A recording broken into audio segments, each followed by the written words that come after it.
Thank you, fake studio audience. Hello, everyone. My name is Rick. I am the founder of XYZ Modeling and Graphics, and today I am beginning the 25-month subscription of the Model Space DeAgostini X-Wing Starfighter, and I will also be doing a product review of this model. This model, just like the Millennium Falcon, is a subscription kit. It's $64.99 a month, and it will take 25 months to complete this model. DeAgostini will be sending you parts over that 25-month time period, and you will slowly build the model up and take care of any kind of painting and customizations that you might like until you reach the finished product and it is worthy of public display. Now, these models are expensive. At $64.99 a month, we're talking $800 over the span of the subscription. Correction, $1,600 over the span of the subscription. The model that I built was an award winner at a local modeling competition that's held each year here in Anchorage, Alaska. And since then, it has become my living room coffee table, and I think it looks pretty nice sitting there. Another project that I have going on right now is the Polar Lights USS Enterprise 1:350 scale 1701A refit, and this one is very challenging, especially in the painting department, where with the Millennium Falcon you could be a little bit sloppy and it'll still look good, but with this model you have to be very exacting when it comes to the paint job. But back to the X-Wing, let's get started. I have ordered the subscription and all of my parts have arrived, so I'm very anxious to get started, and I hope you stick along with me for the ride. Okay, I'm going to start off with describing a few tools you should use. A couple of emery boards here for filing, some CA glue, an X-Acto knife, diagonal cutters, and some scissors. So here we go with number one, and the first few pages of the magazine talk about Ralph McQuarrie, some interesting facts about him, and of course we got Luke Skywalker and some interesting details about Luke. But the last couple pages are where we really want to focus on today, and here's where we begin our build.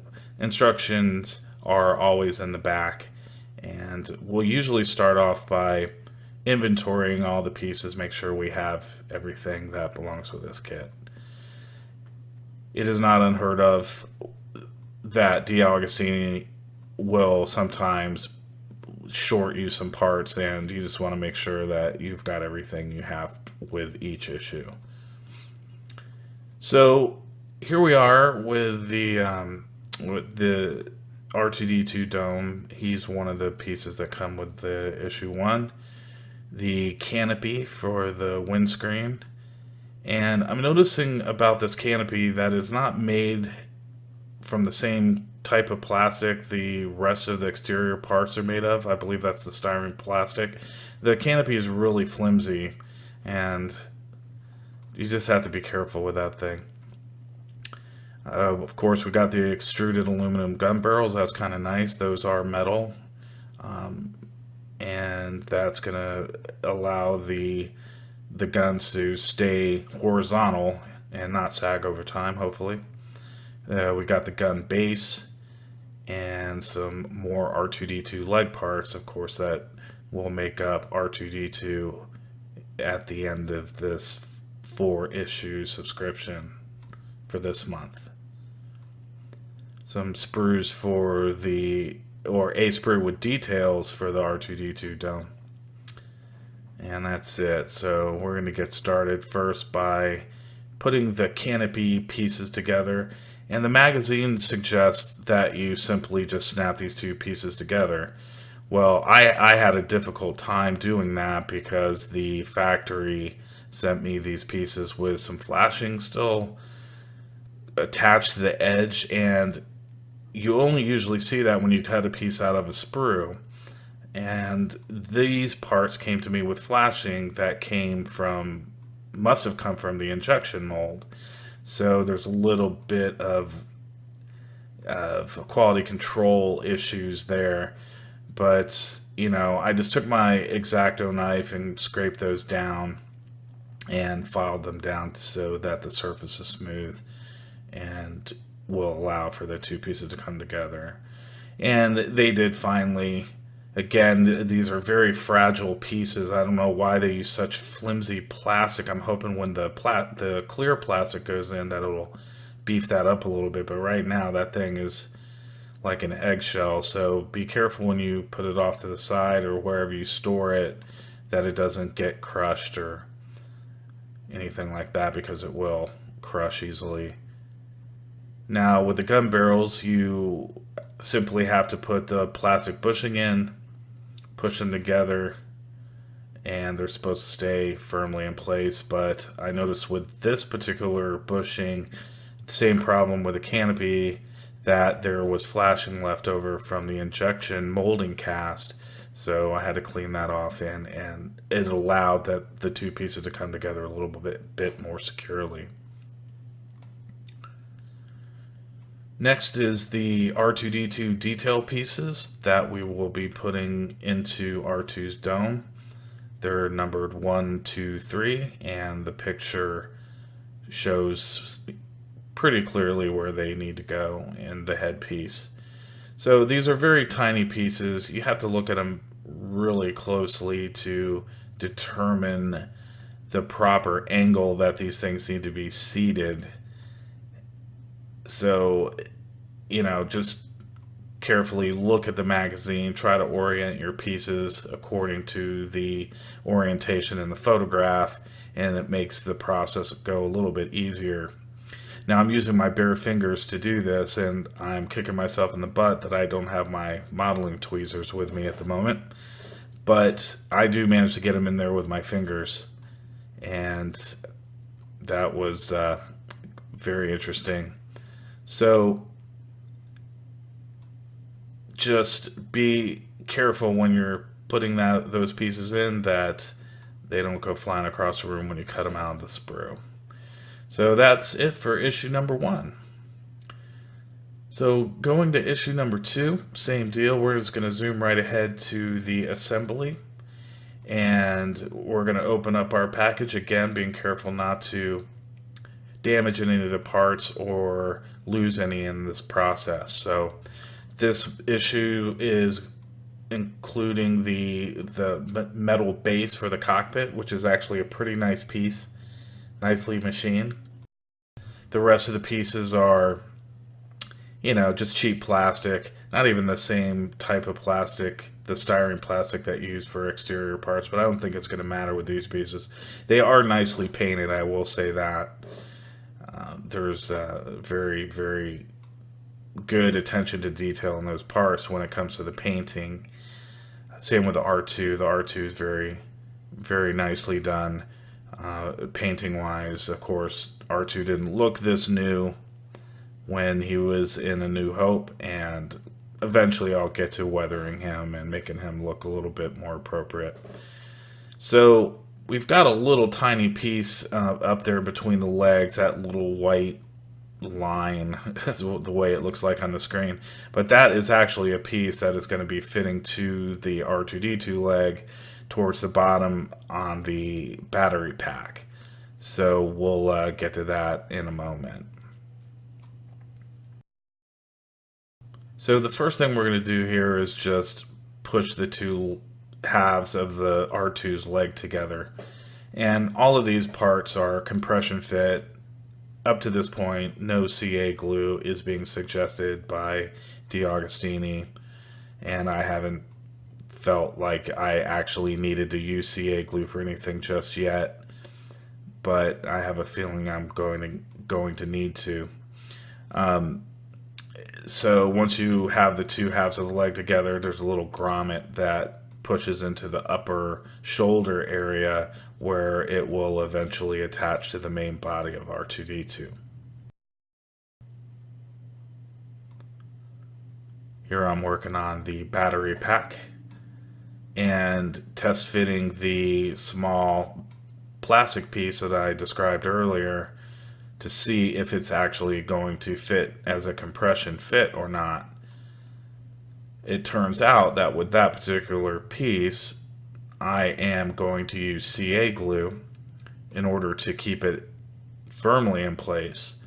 There is no way that this thing was going to stay in there. The piece was too small, and a compression fit just wasn't going to work out.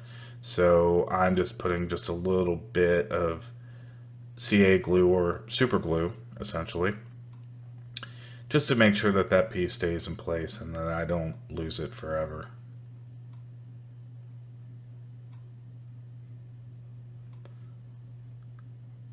Call me crazy, but I love the smell of super glue.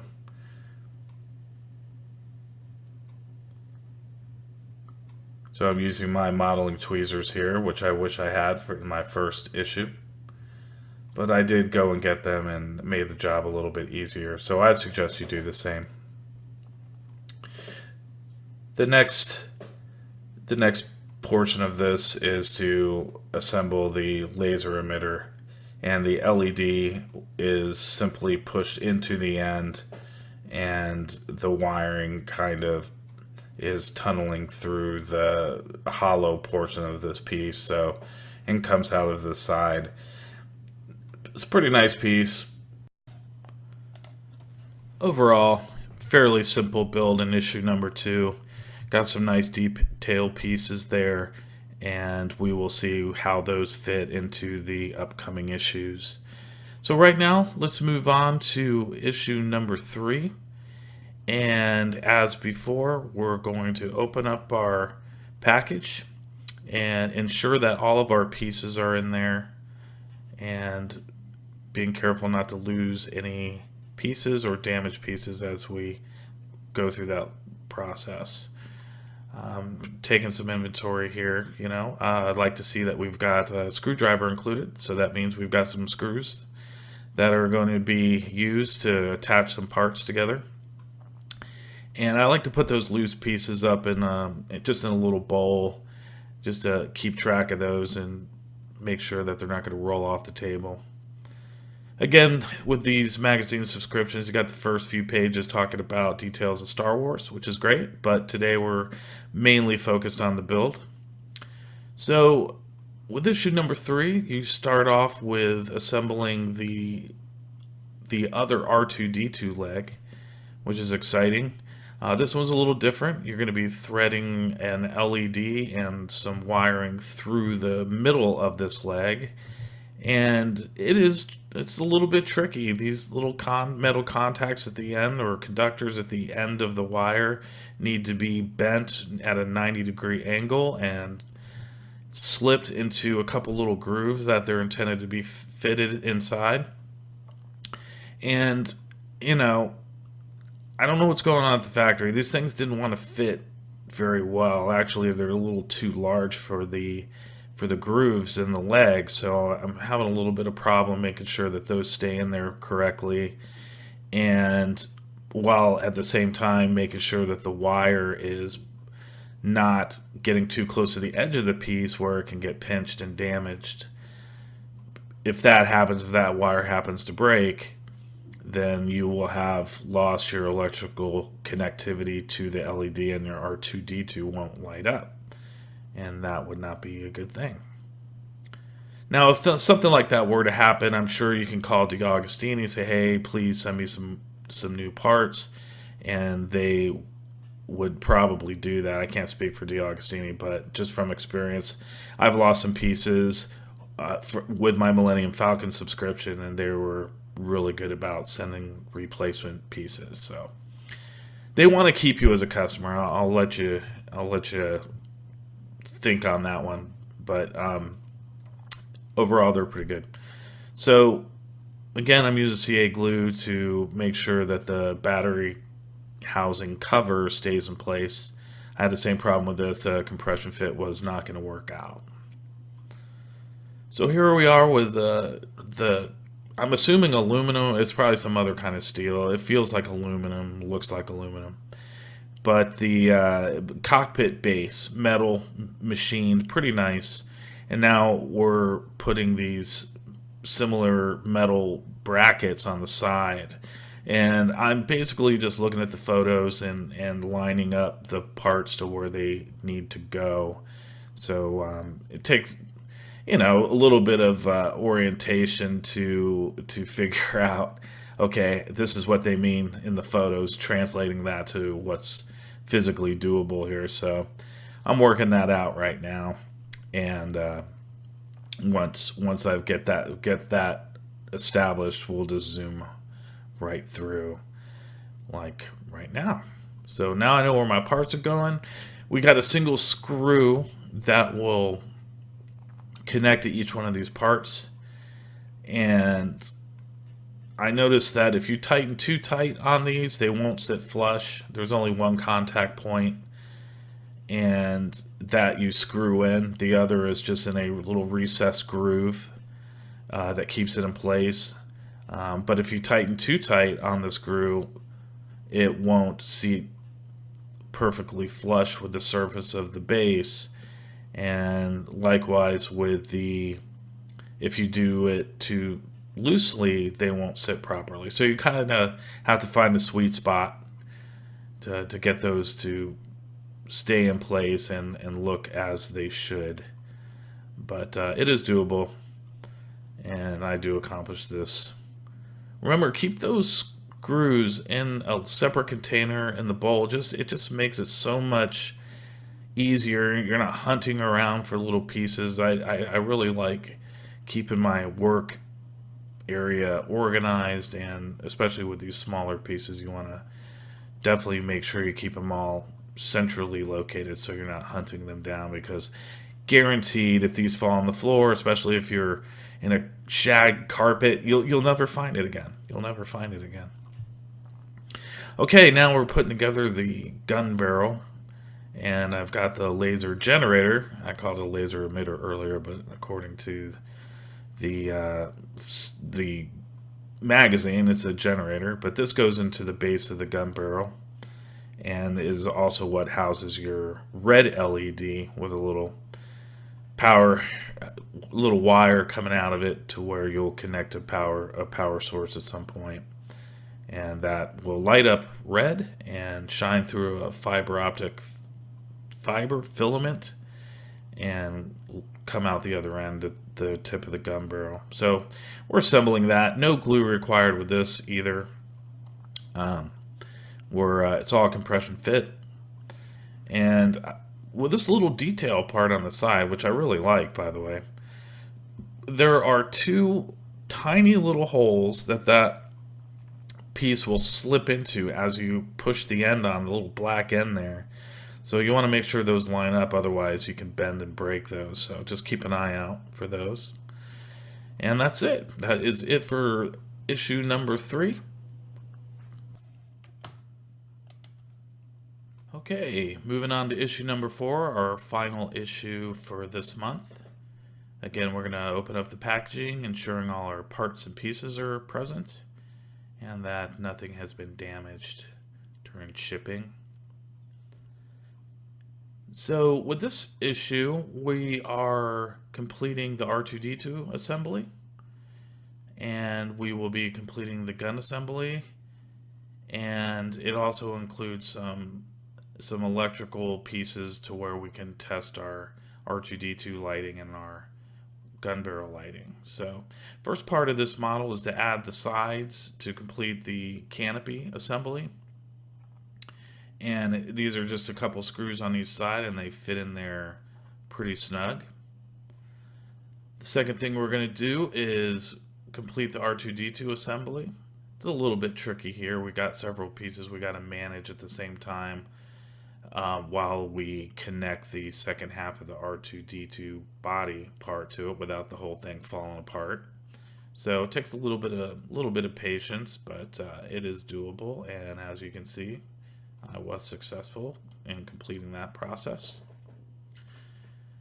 Next part is to complete the R2-D2 dome. There are some colored detail pieces that will finish that dome off. And with this stage, I would highly recommend tweezers. I tried at first with my fingers and decided no way. So tweezers really help out. These are very, very small pieces going into very, very small holes. So you definitely want to have a set of tweezers to help assist you with that process. Now, one of the things the magazine does not suggest, and I am suggesting, is to use super glue or CA glue to brush the inside after you've gotten those pieces in place, just to ensure that they do not fall out. Now, again, another quality control issue. If they intended these to be compression fit, then they should have ensured that these pieces were large enough to accomplish that, but in this case they were not. So brush the inside of that with some CA glue, and that'll keep those parts from falling apart. Finally, we're gonna put together or complete the gun barrel assembly. We had to kind of go in reverse a little bit there to put the fiber optic strand in place and then kind of rebuild from there. Now, the magazine recommended doing some light blocking right at the entrance where the barrel and the black connector come together. There's some light leakage there when you illuminate that LED. So the light blocking will help prevent that. And I'm going to go over that in later issues. So also, there's a very small plastic piece that goes to the tip of this gun barrel, and without tweezers, it is hard to do. I actually had to route out the tip a little bit because it didn't want to seat firmly in place, or wouldn't fit at all. So used my X-Acto knife to route out that barrel, and it slipped right in there. So that brings us to the end of issue number 4. I thank everyone for following me. These are the first 4 issues of this subscription. So those of you who have any questions about it, just drop me a comment and I'll do my best to answer your questions. I do have the experience with the Millennium Falcon model, so I'm assuming that this whole process will be similar to that, and that I may be able to answer some of your questions regarding the subscription and how that all works if need be. But fairly simple. I would not recommend this kit for anybody younger than 13. Very small pieces. It requires a lot of patience, and the technical level of difficulty isn't incredibly high, but I would not recommend this kit for anyone under the age of 13. At least my kids, when they were 13 and younger, there was no way they would have been able to get through this without breaking it and throwing it away and going to go off and play a video game instead. So anyway, thank you for joining us, and I will see you next month.